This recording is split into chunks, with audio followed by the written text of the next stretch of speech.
And welcome back to Down the Rabbit Hole. My name is Breezy, and we're going down the rabbit hole of an urban legend in Hartselle, Alabama. So, today we're going to be talking about the urban legend of Crybaby Hollow. And I love Hartselle, and it's one of my favorite places. It's such a small town feel, so beautiful and everything. And it's only 2 hours from me, so what can I say? I love a good day trip. So, with that being said, you can find me on Facebook, and Instagram at Breezyville YouTube channel, and Facebook at Breezyville. I also have a merch shop for all your gear if you want to find whatever. Help a girl out.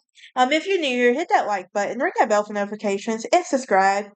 Please, this will help a girl out. I do work 2 jobs.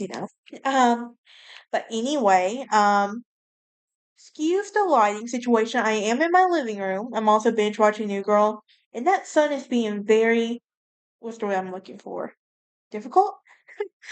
But anyway, it's hot outside because one, it is way too hot, y'all. I think according to my temperature, it is 93 degrees, but it feels like 97. And apparently, Murfreesboro is under tornado watch. Who would have thought? Now, with that being said, let's dive into this episode. Isn't that why you clicked on here after all? But anyway, so if you go to Hartselle, there is there are many communities that can be a subject of something called a Crybaby Hollow legend. And one of the most well known is going to be something called KO Road in Hartselle. And motorists crossing this bridge claim their car will shake and hear the sounds of a baby crying. Now, Hartselle is the second largest city in Morgan County as well. Just a little fun fact. So, what happens? Well, according to Southern legends, and lore, there is filled with many tales of Crybaby and the other haunted bridges. Some are modern highway bridges that, while many ancient, rickety affairs, perhaps even a historic cover bridge, own lonely dirt roads in the woods. Regardless, stories have become attached to these bridges, and some of these tales are typical. Either a mother, or an infant, or both will die in the accident of the lonely spot, and thus the haunting of this place, until peace may be found in the afterlife. Interesting, right? Well, another typical version has the mother dropping her infant into the water under the bridge as she is unable to care for the child. Other bridges are seen in the deadly accidents and the dumping of ground for murder victims. Now, occasionally rituals appear to end these orders, with those wishing to encounter the spirit stopping their car on the bridge, bringing candy, flashing headlights, sounding the horn, and perhaps even calling the name of the particular spirit. So, the Decatur Daily of Decatur, Alabama, uh, has reported on one of the local crybaby bridges that one located in Morgan County near Hartselle. Now, sadly, this article only promotes the legend surrounding the location and provides no information to prove or try to disprove it. But the old bridge is on KO Road off US 31. It's kind of an unkempt, lonely, and apparently little used bridge. And from some of the photographs circulating the internet, it appears that trash has been dumped off the side of the road. And though the bridge may be popular with fishermen, the article will describe a local ghost hunting team, Paranormal Research Alliance of Coleman. I love Coleman, Alabama. Alabama girl here, but Auburn fan. Alabama born and raised still. But anyway, they apparently investigated the bridge both at night and during the day, and the team did feel uneasy at the location. Though this is not a true sign of the haunting, video taken at the bridge has a possible moaning or talking in the background that may simply be the sounds of cars from US 31 simply 2 miles away.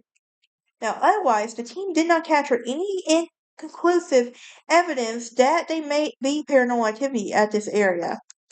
So, there seems to be no lack of the stories about this bridge, but many of the typical crybaby bridges stories have been applied, including a mom losing her infant in the accident site. And as I mentioned before, the article provides no evidence whatsoever. So, the only other primary legend associated with the bridge is that of a serial killer who supposedly operated by the name of Frank Hammond or or Hammond. Hey Google,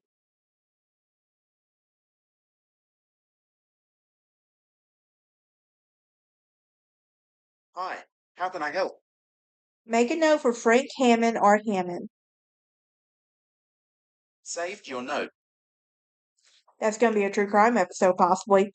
I just gotta get to it. But anyway, I had to make that note real quick. But anyway, the article also includes a story that speaks of Mr. Hammond's activities from the 1940s and gory details such as living quarters with human skin tacked to the wall and a family being brutally murdered and one with children witnessing his parents' death. Kind of a familiar sight to see. Before being beaten to death with a hammer, include. Now, the killer was finally caught and died in a Georgia prison by his own hand. One would think this heinous activity would have him serving in Alabama prison, well, for many decades before serving time in neighboring Georgia. While the details make a memorable story, they just don't all add up. There are also no evidence that this particular serial killer existed, except for the minds of storytellers. And indeed, it does seem that serial killers are far less common than urban legends and lore indicate. Well, I do love a good urban legend. I also love learning about serial killers. It's why I love true crime. I don't really like when you inside the mind of a serial killer. Like, why are you doing what you do? Like, there's so like I wonder the psyche behind it. Like, why? Just why? But Jessica Pineau explores this location in her book Haunted North Alabama. In gathering stories for the book, she encountered a multitude of origins from the legendary location, and according to her, the story may predate European settlement of the region, and one may involve a local native woman whose child was swept away by a flood during the torrential rains. She also notes that some version of this legend for this spot includes bringing candy bars, which may be left to appease the spirit. Very interesting, shall we? Now, it does appear that these stories seem to be told about lonely and desolate places. So, these places tend to spawn urban legends as well.